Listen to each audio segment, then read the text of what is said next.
The lowest bid won the project, but it also won the change orders. The biggest lie in construction is that price equals value. If you award every project to the lowest number, you're not saving money, you're buying risk at a discount and paying for it later. So let's break this myth apart. Myth number one is scope gaps hide in low numbers. And it's true. If we've seen this over and over again, if you're an owner and as a GC, we've lost countless projects to low bidders who we've gotten phone calls from owners at the end saying they wish they would have went with us or went with a slightly higher number. Change orders add up. And if the scope is not clearly defined and not clearly understood, it's easy to make generalized statements for having these projects bid a certain way so that you know you're going to come in as the low number, but in reality, that low number that it will lead to change orders. So how do we combat this? Again, it's the relationships that we have with our clients is the first and foremost. We like to have these open conversations about what is included, what is not included, what is covered, what is not covered, and really spell everything out and be willing to lose projects because of that, but also knowing that being upfront with our customers will make a difference in the long run.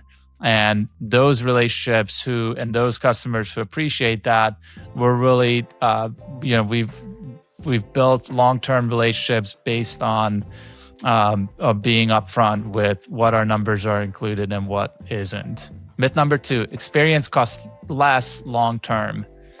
And this is, again, going back to hiring and working with the right team, the right partners.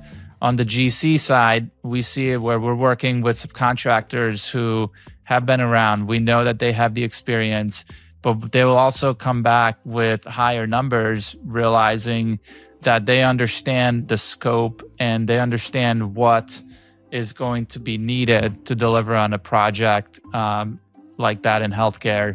And there's others who we get low numbers from that you just can't trust. We've had instances where, again, you by choice, not by choice, but by default, we're not able to hire the best team for the project because of budget constraints. But then that sub who was the low number ended up coming back and biting us. And that's the same all around with for the owner side, to the GC side, to the sub side. Everybody wants experience, but everybody wants it at a number that's going to fit their budget, obviously. So how do you marry those two? Is having open conversations. It's going back to having understanding the experience that the GC and their subs bring to the table. And as a GC, we've had conversations with owners going, hey, we have two numbers. I have an electrician who's maybe $20,000 or $30,000 less than the other guy, but here are the risks. And here's where we think that we'll hire them if that's the direction that you're okay with. But just understand that if we run into problems with them, we've covered it and we've taken this on as a team and understanding that, knowing what those risks were going in. Next myth is that true cost equals schedule plus rework plus the headache. And don't forget that headache part. Our biggest thing is, are the team's able to meet the schedules? How often they have to come back and redo a punch list? It happens to all of us where where a sub comes in and they don't perform up to par. Maybe it's a flooring, maybe it's a millwork. That's what the customer's going to see. So we can't go hire somebody who's not going to be able to meet those schedules because they're going to drag out what the timeline of that project will be.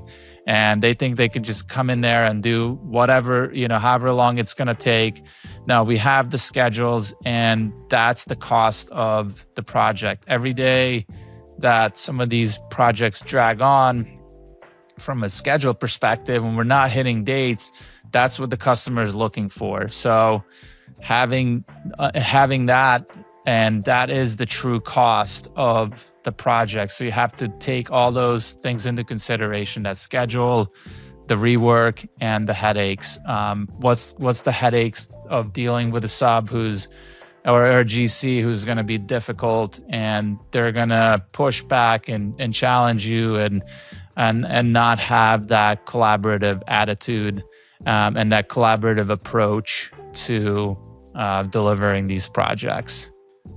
So with that, next time you're looking for hiring the low bid, just understand what those risks are going to be.